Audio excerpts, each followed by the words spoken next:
Good evening. Hey, we're going to be doing some interacting tonight, some with me, some with each other, which is why I gave you chocolate to start. And there's more chocolate. If you want extras, just raise your hand. I'll throw them out to you. But there will be a chocolate eating exercise later on as part of the happiness strategies we're going to go over. I'm really happy to be here. As Allison said, my wife and I moved here a couple years ago. We've gotten to know Chad Chriselle through our kids who are the same age and were born within, I think, weeks of each other. So I have a fond spot for Chad and his family in my heart. And I do have a practice in town. I work a lot with men. Hearing you say that, Allison, reminds me, or it makes me aware that most of the men I work with are just guys who are going through stuff that I've been through. So it's a bit autobiographical what I do. But I'm here tonight to tell you about happiness and my understanding of the psychology of happiness. There are different angles to understand happiness from, but this is the one that I'm versed in, and I think I'm going to give you some information that will be interesting, probably intriguing, and ultimately very helpful as you try to implement some strategies to boost your own happiness. And I will say that the happiness I'm talking about isn't short-term. I mean, these are strategies that have been, I would say, empirically investigated and have effects that are long-term, meaning 3-6 months plus, after an intervention is done. So I will give you a handout at the end which has a list of these, but if you want to take notes, you've got pens. If you have any questions, let me know. I'm getting a cold, so if you can't hear me, raise your hand. We're good? Yeah, okay. So let's start with a question that I think kind of sets us in the right direction. What do you think would make you happier? I'll just open it up as a broad question to start with. Then I'm going to ask you some specific examples. What do you think would make you happier in your life right now? If we did had a different president. Okay. Okay. So having a different president might make you happy. Yeah. What else? What would make you happier? What do you think?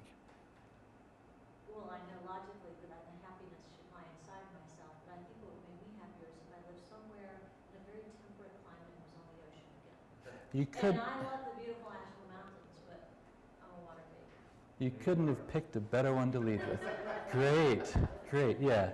Warmer climates, sunny beaches. Oh, I'd be so happy there. Yeah. Hello. What else would make you happy? What are you yearning for that you don't have right now that you think would make you happier? What about more support from the people I love? Support from the people I love. Yeah, maybe being in a relationship even, or having an improvement in your relationship. What do you think? If you lost some weight, a substantial amount, or gained the weight that you want to gain, would that make you happier? Yeah, perhaps. What if you looked so beautiful that people just stopped in their tracks? This woman won a beauty competition in the UK a few years ago. She was deemed had the most, I think, symmetry was part of the beauty kind of criteria, and this is the woman who won that. So if you think you looked better, you think that might make you happier? Younger, more youthful? Perhaps, yeah. What if you won millions of dollars? What if you hit the jackpot? Yeah, I'm in for that one. Yeah. Some no, maybe some yes. Yeah. So we all have these ideas about things that are going to make us happy, right? But what we find, what the research shows, is that the effects of these things are really small. And they're actually very temporary, so they don't last very long. We'll get into some more details about that. And when we at least look at the kind of popularized media versions of happiness and consider what really makes us happy, we see that we're actually looking, or we're told to look for happiness in places that really don't yield it for the long term. And that's where the field of positive psychology is really helpful, which is really the basis of what we're going to be talking about tonight. Has anyone heard of positive psychology before? No? Oh, okay. All right. So positive psychology really seeks to answer this question, what is happiness? And it says, first of all, happiness is an unwieldy scientific term. And positive psychology researchers break it down into 3 major constituents, meaning, pleasure, and engagement. And by studying the happiest people that they can find, they find that the people who actively live out meaning, engagement, and pleasure in their life consistently have high happiness scores that are far greater than the rest of us do. Right? So we're going to talk about activities that boost meaning and pleasure and engagement. And I think this is, if you can try to blaze this into your mind, these are the 3 components of happiness according to positive psychology. Again, this isn't happiness in this very esoteric, amorphous, kind of untouchable way. These are activities that you find very meaningful, activities that really capture your attention and your engagement, activities where you find you're just immersed in pleasure. These are the aspects of happiness we're talking about. So the happiest people, I'll pass over that slide, endorse these habits, and we're going to get into a lot of these tonight. So they nurture their relationships. They devote time to the people that they love. They express gratitude for the things that they have. They're not so consumed about what they don't have or getting that $1 million paycheck. They help other people. They're generous. They take care of their neighbors and their coworkers. They practice thinking positively about the future. They savor the moments that they live in. And you can read the rest. They exercise. They're committed to their goals. They cope well with challenges. Now, I don't know of a person who scores high on all these all the time, but I think these serve as good aspiration points as we're considering how we can boost our own happiness. Interestingly, there are some things that are not necessary for happiness that some of us might think are, and I just want to dissuade you of these ideas. So one would be deep, as a therapist it's hard for me to say this, but deep, long-lasting psychotherapy is not necessary for you to be a happy person, right? Dissecting your relationship habits is not necessary for you to be a happy person. Having a bigger paycheck is actually not necessary for your happiness. Youthfulness, beauty, losing weight, etc. So what does determine happiness? There are 3 main things that determine our happiness. I'm going to tell you what they are, and I'm going to have you guess which proportion of the pie chart they represent. This is 50%, 40%, and 10%. The first one is genetics. How many of you think that genetics comprises, let's say, 50% of our happiness? Some of you. How many of you think genetics comprises 40% of our happiness? A couple more. And what about for 10%? Some there. Yeah, so you might be surprised to know that genetics account for 50% of our happiness. If you are a happy person, good for you. You've got most of this portion all filled up. My wife is over here. She's just a bubbly, kind of cheerful person, which is why I love her. I'm probably, maybe a tenth of this is filled up for me. Like, by my nature, I'm kind of sullen, melancholy, and cranky, you know, so I have to work at happiness, unlike her. There's some fascinating research done at the University of Minnesota. There's what's called the Minnesota Twin Registry. Has anyone heard of this? Some have. Catalogs twin sets that were born from the mid-30s to the mid-50s. And there's lots of different ways that researchers have analyzed their lifestyles, their choices, their biological makeup. One of the conclusions that's drawn is that if you imagine, is anyone here a twin? Identical? No. Close enough. Okay, that's fine. If you imagine identical twins, right, biologically the same, if they somehow are separated at birth and have very different lives, the best predictor, let's say if we're twins, right, the best predictor of my happiness is not my lifestyle. The best predictor of my happiness is her happiness as my twin. The biology factor makes up 50% of our happiness score. So I could have $1 million every day. I could, I could have this, fabulous life. But if my twin is miserable, chances are my happiness is going to be low based on biology. Okay, so it kind of leads to this idea of a happiness set point, which is similar to having like a set point for weight. That for a lot of us, our weight, once we reach early adulthood, our weight more or less stays within a certain range unless we have some real health crisis or make great attempts to bulk up or to slim down. Our weight's going to be more or less the same over the course of our lifetime.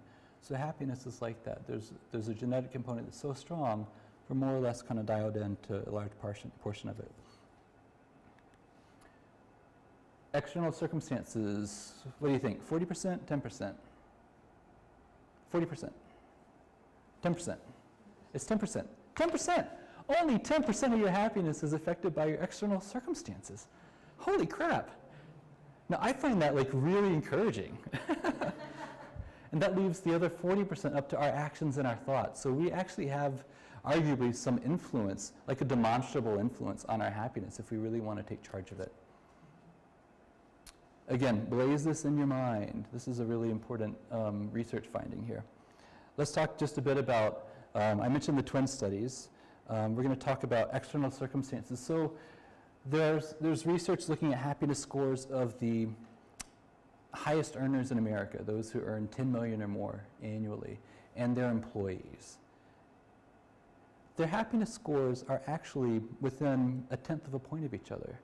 So there are other studies, but this kind of leads to the idea that beyond a certain base level of income where our basic life needs are met, additional income doesn't really boost our happiness. Now, it might reduce our stress, it might give us other things, but when it comes to meaning, engagement, and pleasure, it doesn't do much for that. Let's talk about relationships for a second here. Get it? Yeah. So, who thinks that married couples are happier than single people? People who are married are happier than people who are single? Yeah. What about people who think that single people are happier than married people? Yeah, it depends on if you're in a relationship right now or not. Yeah. So what research finds is that they're about the same. There's a peak in happiness for married couples at around year 2 of marriage. And then it fades. Like, different things happen. It doesn't go all the way down to 0, certainly. What about that study you always hear about, if you're married, people have less heart attacks? There are health benefits. Yes, for sure. Yes. So that's not, Mhm. that's all happiness. Yeah. Mhm. It's just how great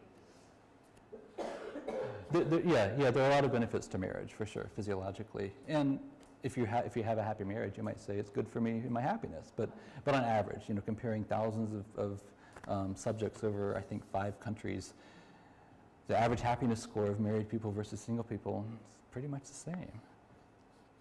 Again, I'm not discouraging you from being married or saying you shouldn't be single, but these are not direct pathways to happiness, long-term happiness. I want to talk, any questions on this? I'm going to roll through a couple more things, and we're going to get into the meat of the presentation. Good? Okay. So there's also some happiness myths that most of us are aware of, some of us buy into, probably in our weaker moments. One of them is that happiness is actually external to us. And I think you mentioned earlier that, I know happiness is inside of me.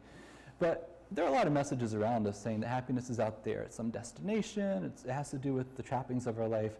It's actually not true, and the truth about it is that we actually have to take action, as you said earlier. We have ideas before the crowd got here tonight. We want to talk about things and put them into action. Our actions and our thoughts are what determine our happiness. And if you're not happy today, you're probably not going to be happy tomorrow, right? This takes a concerted effort. A second myth is that happiness, again, has to do with changing our external circumstances. This is an attempt to display relative material wealth in 1940 compared to 2010. In 1940 in America, let me see if I get this right, 1/3 of houses had no running water. Only a half had heat in the house. The average income in 2010 dollars was about $16,000. And the average happiness score in 1940, right here, about a 7.5 out of a 10. In 2010, the average home in America had 2 rooms per person, right? We had a lot more space. Our real income doubled. We had about $30,000 per person, average, $33,000. But the average happiness score was actually a little bit lower. This isn't to say there aren't other creature comforts or stress-reducing factors in having some material wealth, but as far as a boost to our happiness, it just isn't going to do it. The third myth is that you either have happiness or you don't, that it's an either-or proposition. And what research shows, and what we'll get into tonight, is that it's really on a continuum, like weight, like temperature, like IQ. There's a whole range and a lot of gradations between one point on the graph and another. So if you're like me, who has a very low kind of genetic propensity for happiness, there's still hope, right? It doesn't mean that you're doomed to be Oscar the Grouch all your life. You can work at it. So I'm guessing you're here because you want to know, well, what do we do with this, right? How do we become happier? So let's get into this. We're going to talk about 7 specific strategies that research shows boost happiness long term. The first one is called cultivating your strengths. In 2004, there were some researchers who developed what's called the Character Strengths and Virtues Classification System. Basically, a catalog of strengths across 40 countries. I wanted to see what are the most commonly endorsed character strengths in these different countries. The overarching virtues that most countries endorse are things like wisdom and courage, humanity, temperance. But these are very different than what you probably heard and what you've heard other people when you hear a resume read out, right? These are not strengths. What Allison read out is just a list of things that I've done that I'm trying to impress you with, but probably don't really speak to who I am as a person. When we know what our character strengths are, and we activate those consciously, very deliberately, and use those in new ways, not the same old ways, but use those in new ways, our happiness score goes up and stays up for a long time. So the first exercise I'm going to lead us through is called the Strengths Introduction. And this is a way for you to find a neighbor, someone maybe you know, maybe someone you don't know. There's even numbers here. This is great, including you and I. We can do this. And in really just a minute, I want you to see if you can describe a little vignette, a little story that captures you at your best. This is not you at your most accomplished necessarily, right? I'm not going to say, well, me at my best is when I graduated with my PhD and blah, blah, blah. That doesn't tell you anything about me as a person or my character, but I want you to do a vignette similar to this. So me at my best might be when I come home from work, I see, I don't know, maybe 5 clients a day. If I have a full caseload, I come home, I listen to a podcast on my drive home for 15 minutes and I just chill out. Because I know as soon as I get home, I'm a dad. And our 2-year-old son is going to want to love on me and play with me, and he's going to be cranky because it's 4:30 and he needs food. So I center myself, I enter the house on a good day, me at my best. I give Rowan some kisses, I say hi to Tara, I pet Bodie, let Bodie in the backyard, and I just get on the ground and play with Rowan. Again, not every day, but me at my best. We'll play with blocks. He's learning alphabet letters, so we'll say, what's this letter? A? What's this? B? Right, so we'll do like that for maybe 20 minutes or so. Then we'll transition into dinner time, give him a bath, put his PJs on, read a story, finally put him down to sleep, and then I can relax after that, right? So that's a very short snippet of my life, but I wonder, as I share that with you, do you hear any character strengths? I hope you do. Is there anything about me that's revealed as I share the story of me at my best? That's your nurturing side. Maybe nurturance is a strength. Yeah. Mm-hmm. Self-awareness. Maybe self-awareness. Mm-hmm. Self-forgetfulness. Sorry? Yeah. Self-forgetfulness. Self-forgetfulness. Mm-hmm. Patience. Yeah. I love hearing this. Keep going. Yeah. Great. So this is what I'm going to want you to do. And yeah, I would say those are probably, when I'm at my best, those are strengths that come out pretty easily. What I want you to do is pair up with someone and take about a minute, maybe 2 if you need it, and tell a short vignette. This is me at my best. Maybe something that happened in the last 2 weeks, last month. Don't go way back into like the recesses of your past, but something recent that captures you at your best. And whoever's listening, I want you to try to listen for 2 or 3 strengths. And when the person's done, say, you know what? These are the things that I think I hear in your narrative, right? And then after you do that, switch, take turns, and then we're going to come back and I want you to share a couple of those, and I'm going to tell you another way to really pinpoint your strengths as a homework assignment. Everyone, any questions on this right now? Everyone willing to do it?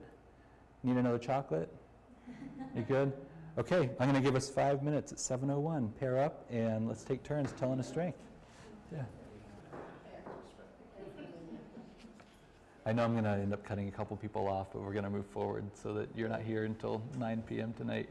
So who heard strengths that you hadn't thought about in a while? Anyone hear anything that was new to you? Yes? What did you hear? He told me that one of my strengths is that I value self-care, Uh-huh. and I don't really see that in myself a lot of the time. Ah. So you don't see it in yourself, but do you think it might be true? Or you're not sure about that? I think it could be true. Maybe. I may just ignore that part Okay, okay. for some reason. Yeah. So maybe true, maybe you ignore it, but maybe true. Yeah, anyone else hear anything that seemed new, like news to them? No? What was it like hearing your listening partner reflect some strengths back to you? That was uncomfortable. It was awkward, and Yeah. I felt like I needed to not look like they're Yeah. You can tell me we're not making eye contact. Yeah. So for Allison, it was a bit uncomfortable and awkward to get the feedback from me. And you were talking to a psychologist, so it's, yeah, it's too bad for you, really. Yeah, yeah. Anyone feel good doing this? Felt kind of good, yeah. My hope is that this can be a small way to remind you that what's really a strength is not necessarily an accomplishment, right? Not a line on your vita or your resume per se, but the strengths about who you are as people are things that can be reflected back by other people, right? And I'll give you a handout at the end of the talk tonight that takes you to this classification system that I referenced earlier that lists, the most common strengths endorsed across 40 countries. And it might still be a free online assessment you can take. You might be put on an email list, but used to be what's through the University of Pennsylvania Positive Psychology Group, which is the kind of research body in the field. And it'll spit out, if you take this assessment, it'll spit out what your top 10 or 20 strengths are, which I think is fun and interesting and hopefully confirming. Hopefully it's not like, oh my, I never knew this about me. I hope you'll know, like, oh yeah, this is a really good representation. But what you do with it is far more important than just seeing it on paper. What you need to do with this is implement this. And the challenge on the sheet I'll give you is to use your strengths in new ways in the next week, right? So to think about what was reflected back to you. Is self-care a strength of yours? Is humility, is ambition a strength of yours? If you use that in a new way, you're going to be more conscious of that as a strength, right? And you probably have better effect with it too. And I would be delighted to hear from you to know how that boosts your happiness. So that's homework assignment number 1 on crash course number 1 called Cultivating Your Strengths. Any questions on this before we roll into the second strategy? No? Okay. I will say there's a strength, right? Yeah, courage. That I am quite aware, and I hope it's pretty clear to you, that there is a depth of research behind each of these topics, and we're just touching the very surface of it. If you'd like resources to look into later on, shoot me an email. I'll send you a book list that I have, and you can really do some deep diving with it. Okay.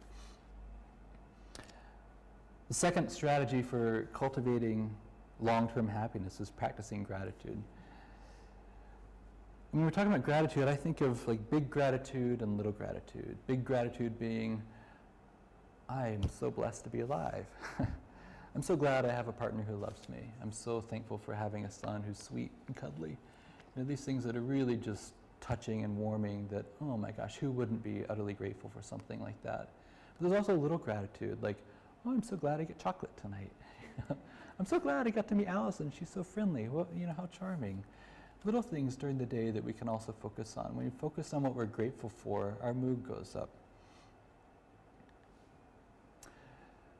There's a website called thanks.com, but it's thx.com. Has anyone heard of this? Thanks.com. It's really, really kind of fun. Leah is the woman who created this, and she, for years, wrote on Post-it notes these very absurd and kind of cheeky gratitude statements, and then she posted on her website. But it was her way of activating gratitude without having to be in this big, esoteric, grateful space, but just like, what's happening today that I can kind of use as a springboard for being grateful. So this one says, Dear Friday, thanks for sounding like an excuse to eat potatoes cooked in oil. Love, Leah. Right. Dear consecutive days without email, Facebook, Instagram, or text messages, thank you for being the real vacation. Sun, sand, and rum-based cocktails are grand, but it's your absence, social networking, that truly refreshes me. All the best, Leah. Okay? Let's see what the next... So I would like for our next exercise to be writing a thanks Post-it note. I didn't bring Post-it notes, so I'm going to give you these handouts now. If you got pens, I'd like you to try to write one thank you note. It can be big gratitude if you want. Thank you, Mother, for being so tender and sweet. It could be something about an inanimate object or something that you just stumbled across today. But I'd like you to practice writing a gratitude statement out, and then we're going to share a couple of those. Okay, anyone have a thank you that they would care to share with the group tonight? Yes, go right ahead. Yeah. Thank you, Whitney, for cluing me in about homeless sock monkeys in Asheville. You have given me years of laughter. As Door's former sock monkey CEO. Clearly an inside joke. Sounds delightful. Yeah. Yeah. Homeless sock Homeless sock monkeys. monkeys. Yeah. Yeah. Okay. Anyone else have a thank you note that they care to share with the group here? Yeah. Dear Hoodie, thanks for holding safe space for my mind and concealing headphones back in my years of school. Yeah. Did everyone hear that? Dear Hoodie. Can you read it a little bit louder? It's really great. Dear Hoodie, thank you for holding safe space for my mind and concealing headphones back in my years of schooling. Yes. Yeah. Yeah. Anyone else have one they care to share? Yeah, please. Thank you for my son's desires to spend time with me, Casablanca. Ah, thank you for my son's desires to spend time with me. Yeah, yeah, great. So when we feel grateful, we can do three things with it. We can think about it, or we can contemplate our gratitude. And that's nice. We get a little warm fuzzy in our own head. The next step is that we can actually write it down, what you're doing in here. So you externalize the gratitude just a little bit. A third thing you can do with gratitude, if you really want to take on a big challenge, and I encourage you to do this, is to actually think about it, write about it, and then share it directly with someone. Not merely in post-it note form. What I'm talking about is actually a gratitude letter. And there's instructions on the handout. This would be, I'll tell you how I've done this before. In my life, I took this exercise on. I had a need in my life years ago and reached out to a friend who visited me for the weekend. And years later, I wrote to this friend and I said, I wrote this letter, and then I called her up and I said, Carrie, I need 5 minutes of your time. I just need to read something to you. And I read her my letter of gratitude, which I don't know if it was very, very eloquent, but it was to the point, right? I was in a time of need and you were there for me, and it really, really brought me to a place I needed to be. Thank you so much. And I read this letter to her, and then there was just radio silence on the phone. And then you could hear sniffles, right? And it was hard to tell who was crying first, right? It was just so touching for both of us to share that moment. And this is what gratitude can do if you really want to bring it home, is you can make this a part of your regular, or at least an interaction that you have with someone who's close to you, right? When we get, I think as you were saying, Allison, when we get like below the resume, when we get to the real connection with other people, it does something for us and it does something for them. And so gratitude really goes both ways if you want to activate it and share it with somebody. Yeah, yeah. We're going to touch on a couple of aspects of what you said in the next example about when to use this, how to really capitalize on the benefits you can get from an exercise like this.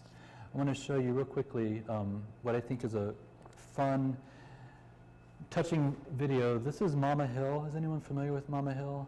If you're not, Google Mama Hill. Mama Hill. She's got a fascinating story. This is a clip. She took a happiness questionnaire that Soul Pancake was giving out, and she just kind of rocked it. And they wanted to know, how are you so happy? And this is her way of explaining happiness in her life. Let me tell you a little bit about what's going on. Okay. These surveys that we gave you, they're designed to measure basically how happy you are. You scored a perfect score, higher than anybody that we've given this test to since we've been doing this. It's really quite remarkable. Good. I think we're all anxious to know, why do you think that is? Well, I'll give you a very brief little summary of what I do every morning when I wake up. I wake up and I say, this day I choose to be happy, well, and complete. That's first. I thank God for letting me get up. Then I thank God for the fact that I have running water in a toilet. I have soap. I have toothpaste. There are people in the world who don't have any of those things. And for food. Because sometimes we get them, I don't think I can make it today. I don't think I'm going to. But we have to realize that we are truly blessed. Then I thank God for peace in my house. I have a peaceful house, and I meditate. And then after I meditate and have my prayer, I just say, okay, God, how may I serve you today, and who can I help today? And finally, I watch cartoons. And when I watch the cartoons, I wait for the answers, I just ask. And that's a very happy, beautiful day for me, because I don't have cartoons never have a problem. There's always an end to it, right? Something good happens at the end. and I have several cartoons that I watch until my day begins. And so therefore, I don't have an attitude. I'm glad to be here. I think you just told us in 2 minutes more than any of the studies we've looked over have. So I'd really like to thank you for coming in today and just generally doing fantastic work for helping out the children that you do and for having a fantastic attitude. Thank you so much for coming in, Mama Hill. It's my pleasure. Okay, so clearly for some people, like their faith is a big part of how they experience gratitude. That doesn't have to be the case for you, but I think her attitude, I find her attitude just utterly compelling and really charming. What would it be like if I did this every day? For 3 days in a row? I mean, not even a lifetime. What if I did this? What if you did this just for a few days? What would that do for you? Yeah, I don't want to get out. Like, oh, wow, I'm alive. Oh my goodness, what a miracle. Yeah. I like the cartoon part. Yeah, yeah, so she's very selective about the inputs and at that part of the day.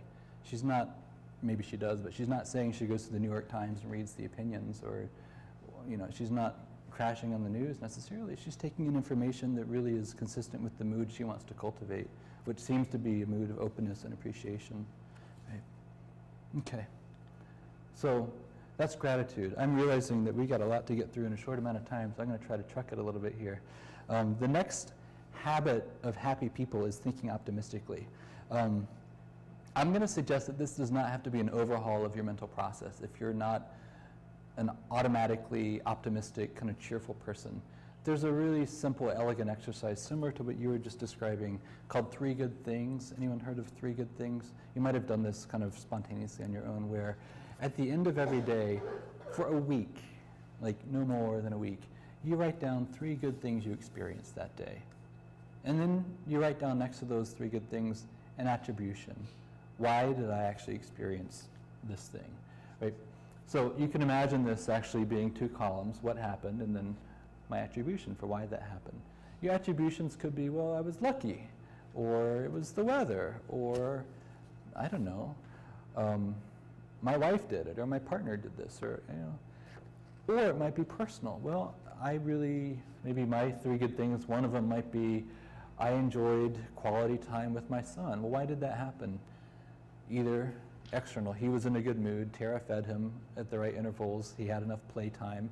Or maybe I would say, well, because I'm a decent dad, or I really love him, or, you know, I might make an internal attribution. Neither which is better or worse, but what people find is that the more you can make a genuine internal attribution for good things, the more you feel agency. You feel like you actually can create positive experiences in your life. And if you do this in the evening before you go to bed, it likely will have an improvement to your sleep quality and your sleep duration. You might wake a little bit more rested. Your mind will be a little bit more oriented to scanning for positives the next day, especially if you do this for a week and you know you're going to revisit this every night. The more you scan for positives, the more you're going to pick up. The more you pick up and make internal attributions, the more you're going to feel like you can create positive experiences in your life. And it creates this upward spiral very quickly. There's some research suggesting that this, as a standalone intervention for people who are going through depression, reduces depressive symptoms for 6 months after they do this week-long exercise, which I find really like a bit hard to believe, but pretty compelling, right? So I would suggest, depressed or not, if you're interested in boosting your mood, try this for a week. Try it for 3 days. See what happens. Okay. And like before, as I mentioned, if you want to do a deep dive into the literature and the understanding of positive thinking and studies around that, let me know. I'm happy to geek out with you on the details around that. The 4th habit is called living in the present, and this is where your chocolates are going to come in handy. If you need a chocolate, I want everyone to have a chocolate in their hand. Who needs a chocolate and doesn't have access to one? Find one in the chair next to you, and I've got a whole bag if you need it. Yeah? Here's you have one? Here, pass them around. Thank you. Yeah. Got one? Got one? Okay. Has anyone done any mindful exercises? Mindfulness meditation? Yeah. Have you ever done like this raisin exercise? Savoring? Okay, so this might be familiar to some of you. I want to show you this beautiful picture as a way to kind of remind you to be in the moment and to savor what's about to happen before it actually happens. Okay. So, eating, being aware of what's happening as it's happening is a way to really capture the enjoyment and pleasure of an experience. Eating for most of us, I'll just say eating for me, is a very hurried, often like utilitarian experience. I need calories, I need certain foods, I'm just going to put it in my mouth, digest it, and then move on with my day. But we could actually slow down around eating, and if you like chocolates, I'm going to invite us to do a brief mindfulness exercise around chocolate, and I want to know at the end of it if it was any different than how, if your experience of pleasure in eating this is any different than your experience when you just gobble down chocolate ordinarily. So I'd like you to try to follow my instructions. First of all, look at this beautiful purple chocolate wrapper in your hand, and just let your eyes delight, or even just be curious about this thing that you're holding. Notice the shape, notice the colors, notice the weight. Right? Maybe put it up to your ear. What's it sound like when you really give it that kind of attention? Okay. What happens when you open it up? You can do as I'm doing. Right? Open it up and see what the wrapper feels like in your fingertips as you're opening this up.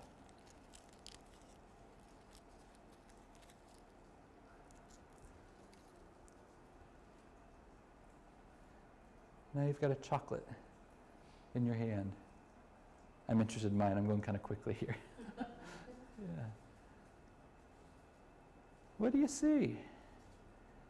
Do you ever just look at a Hershey Kiss? It's a really fascinating shape. I'm not going to tell you. I guess it's your experience here. I want you to take a minute and just be immersed in this thing if you can be. And I'm not going to eat this because I can't talk as I'm eating, but I will say, put it in your mouth. See, and try not to eat it as you usually do, whatever that is. See if you can just take your time with this experience. Notice the flavors, and notice what happens to the chocolate as it just sits there in your mouth.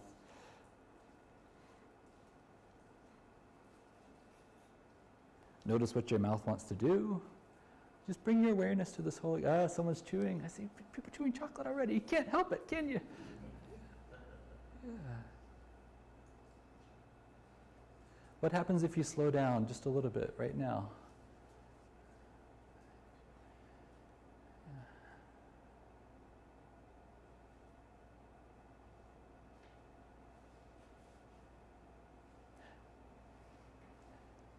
I'm going to encourage you to savor this as long as you can. Finish it when you want to finish it. And when you're all done, I'd love to know, what was this experience like for you? What's it like to go a little bit more slowly with eating a Hershey's Kiss than as you probably typically do?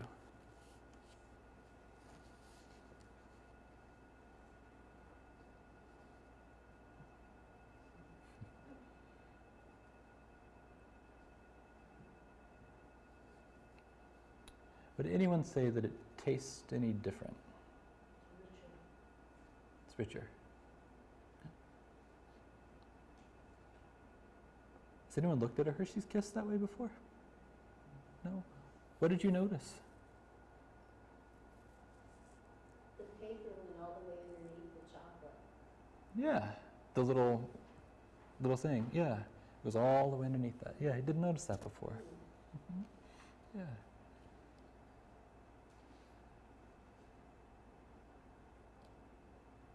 What's it like to slow down and do this? Is it weird? Does it feel okay? It made me think about when I was a kid. Uh-huh. I went to the kiddie show, because after the kiddie show, after the cartoons, they had 2 feature films. And all the kids had one Charms lollipop, which we made last through the whole thing. Uh-huh. So it took me back. I bet that was a delicious lollipop. Yeah. You really savored it. Yes, we had Yeah. to. You had to. Wonderful example. Yeah. Any other comments? If you, yeah. I noticed the texture changed as I usually would chew through it, and so with it Mm. melting, and it Mm. kind of becomes like fudgesicle-like Yeah. in a way that I don't normally let it get to that point. And so it Yeah. makes me wonder what other experiences would change if I slowed down enough to experience them more fully and more slowly. Yeah. Yeah, I'm going to try to repeat that a little bit just for the sake of picking up on the video. That as you slowed down, you noticed you noticed that you had a different experience of this chocolate in its different forms and states, right? The texture of it shifted a little bit. Something that you might not experience if you just kind of chomp through it in regular life. Yeah. Yeah. Yes. Well, I didn't eat mine because I'm fasting, Oh, okay. and I'm a chocoholic, Ah. so no chocolate makes it into my hand and doesn't get eaten under normal circumstances. Ah. So to not eat it was more interesting than to eat it. What did you notice to not eat it? I noticed that I have the freedom to do that. Ah. That it doesn't have to be compulsive, Mm. which it usually is. Mm-hmm. I mean, if I wasn't fasting, I would have eaten this one and said, Yeah. pass that over. Yeah, right, right. Yeah. So it's nice to feel the restraint of it. Yeah, yeah. Did you say freedom? Like you notice you have freedom in this? Restraint. Yeah, yeah. Oh, wonderful. That's a wonderful example. Yeah, thanks for sharing that. Tiger might not eat the piglet. We don't know. He might just be licking his chops. I think so. Yeah, yeah. Let's think happy thoughts about these. That's how I Yeah. So there is there are some instructions on your homework sheet, on your handout, for how to savor events in the present. I think there's some information about how to savor or kind of relish past moments and extract even more pleasure and satisfaction from those. I will say I do this as a new dad who's in love with my sweet little boy. When I have a moment, I like just to look at pictures. And today I was looking at pictures from a year ago. And does anyone have children in here? No, some do. Has anyone seen a kid? You know how sweet they look? Yeah, yeah. Or have been in a relationship and love someone. And yeah, it's like when you go back, you get to live it again in a way. It's really amazing. So this is another habit that's really accessible to us. You don't need chocolate. You can have your own memory as your tool. But by really honing in on the experience, savoring that lollipop for the full movie, we coax a lot of pleasure out of an ordinary moment. Investing in social connections is another strategy. This does not mean having 3,000 Facebook friends, although that might be useful for some people, but it really means capitalizing on the relationships that you have.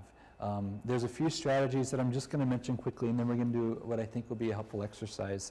Let me say to pause at 7:35. Is it all right with y'all if I go another 5 minutes?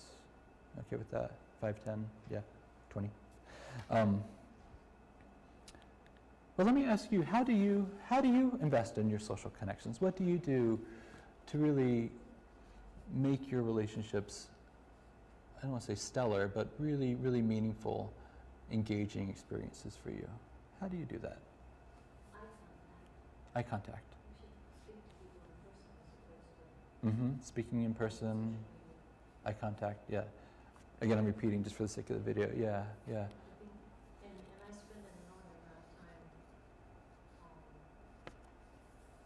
I always pick up the phone. Support calls. You know, if it's someone I know, especially with my husbands who are having issues, or I think that's important, just to be there. Just to pick up the phone, especially with a close friend. Yeah. I don't have a lot of time to do it hands-on because I take care of my parents, but I always pick up the phone. Yeah, I want to make that connection. Thank you. Yeah. Who else? What else do you do to cultivate your relationships?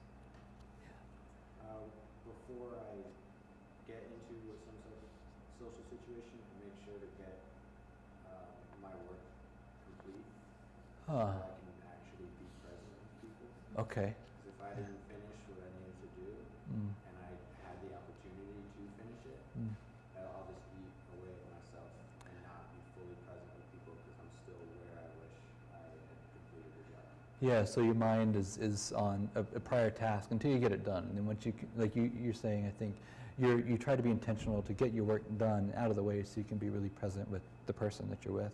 Yeah, and when I'm not able to, when that wasn't my fault that I wasn't able to finish, being able to mindfully transition into a new place, realizing that was there, now here. Yeah. And show up, like what you were saying when you listen to your podcast and come home Yeah. with your child. Yeah. Be mindful to make it. Transitioning into that next space. Yeah. Not bringing where you were at, bringing the stresses of 5 minutes ago into the next moment. Trying to make a distinction between that moment and the stressors there and this moment, or the moment that's coming up with somebody else. Being present, yeah. You see how these things start to weave in on each other. For those of you who might be familiar with marital research, John Gottman is a kind of prolific writer and researcher. He studied happy married couples and unhappy married couples. And his research suggests that there's a 5-to-1 ratio of perceived positive events in happy marriages to perceived negative events. 5-to-1. 5-to-1, which seems like kind of a big task, actually, as a married person, to have at least 5 positive for every negative. But most of us train onto the negatives in our lives pretty easily. And ruptures in relationship can have a stronger impact than positive moments in relationships. So as you think about whether you're married or have a friend or a partner, whoever you're close to, making sure that there's a reservoir in the bank of events, a positive kind of balance in your account, so to speak, is really important for relationships. Related to that comes the exercise we're going to do. There's a lot of research in psychology and psychotherapy about being there when people are down, being empathic. Oh, that must hurt so bad. Oh, I'm so, be real tender towards people. And it's really helpful when someone recognizes our pain and can be present. But it's also really helpful to recognize someone's positive mood and affirm that and really tune into that too. There's a style describing that. It's called active constructive responding. And you can imagine on this grid, these are constructive responses, these are destructive responses, active and passive responses. So when we're capitalizing on good news, an active constructive response is authentic, it's enthusiastic, it's supportive, it wants more, wants to really expand that event. So if Allison says to me, what's something good you did? Or can I put you on the spot? No, that's fair. Who has a positive event that happened to them in the last week? Something that they're really pleased about? Get a good grade or get a raise or have a good moment with someone in their life? Yeah. Allison offered to help me out at work actually this week when I was really stressed out. Okay, so Allison offered to help you out. That's a good thing. So an active constructive response would be like, and what's your name? Ela. Like, Ela, oh my gosh, that's really awesome. Tell me more about that. Right? And you'd tell me more, and I'd be like, oh, well, how did you do that? Or how did you and Allison set that up? Right? If it's genuine, you're probably gonna want to share more and feel more connected.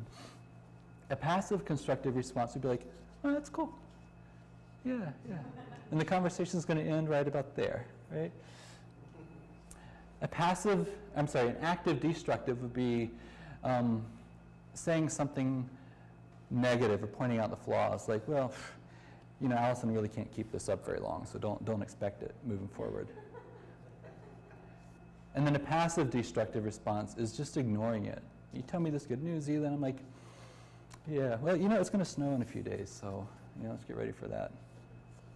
Okay. I would like 5 volunteers to stand up here to help bring this to life with a new example. Come on up. We'll just do it real quickly. 5 people. Okay. So I'm going to just say, let's start with you. Someone in the audience is going to tell a positive event, and your job, sir, is to give an active constructive response, which is genuine, it's enthusiastic, you want to know more about it. Okay? Your job is to give a passive constructive response, and you can look behind you to cheat. It's like you're giving support, but you're really not that into it. Like, that's cool, or something like that. Your job is to give an active destructive response. This is fun, right? This is where you point out the negative in the positive. you discount it in some way, you dismiss it. And your job is to give a passive destructive. You just get to be so disinterested it's painful to see, right? Yeah. So I would like, thank you so much, someone else to volunteer just to share a bit of good news that happened to them in the last week. Oh, okay, my car got totaled, and the insurance guy gave me an extra $1,000. Wow. Okay. How would you respond to that? Kidding. Yeah. An extra $1,000? Yeah, How lucky is that? I think so. I mean, you could have had 100 He insurance could have adjusters, just stuck with nobody the would have lower done that. amount, because he offered me one amount, and then I don't know, he forked over another 1,000. That's awesome. What are you going to do with the money? Well, I had to buy another car. Yeah, but you got an extra 1,000. Yeah, great, great. Really prolonging this, like, oh, this is really good stuff. Let's get into it. Okay, now can you just share the same thing with the second person here? Oh, my car got totaled, and the insurance adjuster offered me one amount, and then he gave me another 1,000. Oh, that's pretty fortunate. Yeah, I was pretty happy about that. Yeah. You, so. Uh-huh. Yeah, something's happening to you right now. Uh-huh. Good. Can you share with the third person here? My car got totaled, and I got offered one amount to replace my car, and then somehow I talked them into giving me another 1,000 to replace my car. Yeah, that's kind of cool, but you totaled your car. Now you got to go look for a car. And what is $1,000 going to do in replacing? That's not anything in this day and age. Yeah, I know. It still didn't cover the cost of getting a new car. No. Yeah. No, it's like, well, Yeah, you'd think an insurance company could do a little more than that. Yeah, wah. Yeah, dead in the water right there. Okay, last time. Yeah, uh-huh. You start to pull back, right? This is not a conversation you want to have. What? With her? Yeah, you're looking scared. Yeah. Yeah. Push it away. And can you say it for the last person here? So my car got totaled, and they offered me one amount, and then somehow, I agreed to give me another 1,000 to buy a new car. Well, it's really cold outside today. Yeah. Thank you, volunteers. Thank you, and thank you, all of you. Yeah. So when you were gracious enough to put yourself in the hot seat here, who did you really want to engage with? That's good. Yeah. That's good. Felt good, right? You did a nice job of that. Yeah. So we can really bring some intention. I find this personally most difficult with the people that I know the best, because I'm personally, I think, more conditioned to their demeanors than anyone else's, right? So my wife, my friend, oh, I have good news. Oh, that's pretty cool. Yeah, okay, right? But what if I could say to Tara, my wife, oh my God, you met that friend for coffee? You had that conversation? Oh, that must be so great for you. Tell me all about it. Like, how do you, if her bullshit meter doesn't go off the rails, What'd you do today? I know. It might do something to our relationship if I can respond like that. So as another bit of homework for you, consider who in your life you can do this with over the next week. Or look for opportunities, I should say. Look for opportunities to really capitalize and prolong good news when you hear it. I'm just going to point out the next two. We're not going to do these in here. Taking care of your body and soul is a very shorthand way of saying exercise, find a spiritual practice, do things that really stir your sense of spirit and health. Could that mean Buddhist monk? I'm not sure, but I just thought he was a lovely man. Yeah, who would seem to have a meditation or spiritual practice, right? Yeah. The last one is called Committing to Your Goals. There's a really, I think, nice exercise on the homework sheet. It talks about writing essentially an epitaph for yourself now, right? Imagine what it would be like if 8 generations down the line knew of you. What would you like your lasting impression to be? And doing this is not so much to be a morbid exercise, but to say, these are my highest values, these are my strongest strengths, these are the essential bits of my life that I'd like to be remembered. And if you can articulate those, my guess is you're going to try to activate those now while you're still living. Okay. Let's see. So what's the secret to happiness? Is it outside? Is it down the road? It's Calvin and Hobbes, yeah, yeah. I know, you want to read that, right? Yeah. Resolutions, me? What are you implying, that I need to change? Well, as far as I'm concerned, I'm perfect the way I am. Yeah, not quite. So the secret to happiness is that it's really available to all of us, all the time. We just have to work at it. And working at it actually is as simple as doing some of the things that we did today. This is not rocket science, but it does require just a little bit of intention and a little bit of practice. And I believe, we'll just end with that. There's a video I could show later, but if you have questions, I'm happy to stay as long as y'all want to stay and ask questions and talk about this. But if you have follow-up questions down the road, or if you try any of these things and want to let me know how it went, shoot me an email. My information is on the cards there. I'd be really thrilled to hear if this has an impact on your life. Thanks for your time. Thank you so much for being here. Yeah. Are there any questions? Any? Yeah. So, I would categorize life into sort of three sections. One is, great things happen. One is just sort of life in its routine state. Yeah. And then the last one is really unfortunate things happen. What are your thoughts about maintaining happiness or finding a way to be happy when really unfortunate things happen? Yeah. So the idea is that life you can kind of categorize as being comprised of very great things that happen, ordinary life events, and then very bad things that happen. And how does this stuff apply when really bad things happen? Is that a fair question?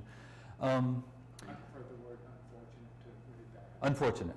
Okay. Unfortunate events happen in one's life. Yeah.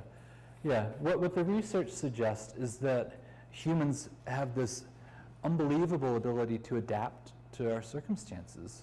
We were laughing earlier, a few of us, about adapting to weather patterns, having lived in the Midwest versus living in the South, or living in a very, very humid and hot climate. But the same happens with emotional experiences, that by and large, whether we, and I actually want to make sure I'm citing this to you because it comes pretty much straight from a research study.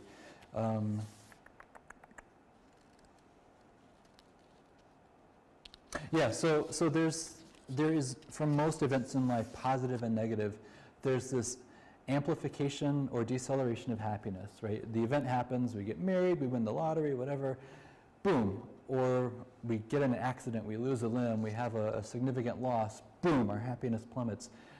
We return to baseline. Most of us, most of the time, naturally will return to baseline. It'll take work, it takes community support, but we have a propensity to adapt, and the term around it is called hedonic adaptation, meaning kind of an adaptation to pleasure or lack of pleasure, that we find a way to recalibrate to that. There are two known, and if you've had any personal losses you could add to this list, but two very well documented events that really undercut a person's happiness for years on end. And this would be loss of a spouse and loss of a job. I would imagine there are other things in there, right? Loss of a child or something that's really devastating. The research suggests that for people who lose a spouse, it takes a good 5 to 8 years to come back to their baseline, whatever their baseline level of happiness was.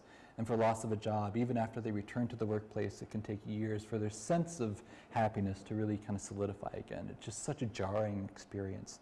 But those, as the standout examples, really suggest that for most other things, even with very unfortunate events, most of us will naturally kind of gravitate back to whatever our baseline was.